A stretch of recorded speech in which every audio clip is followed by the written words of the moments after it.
បាទជំរាបសួរពុកម៉ែបងប្អូនបាទទាំងនៅទីក្រុងទាំងនៅតាមខេត្តបាទទាំង25ខេត្តក្រុងបាទឥ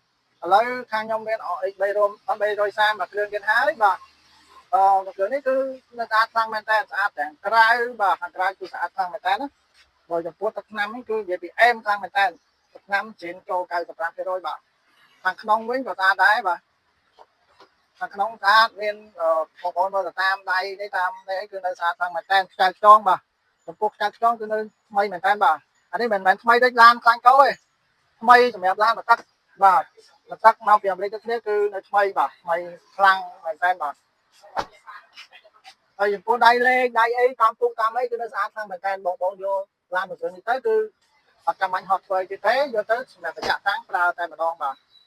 បើសិនជាបងប្អូនស្រឡាញ់ឬក៏ចង់មើលឡានគ្រឿងនេះបងប្អូនអាចឆាតមក Telegram ខ្ញុំបាន099 6 ដង8 7 093 6 ដង8 7 និង066 6 ដង8 7បាទអរគុណច្រើនបងប្អូនបាទ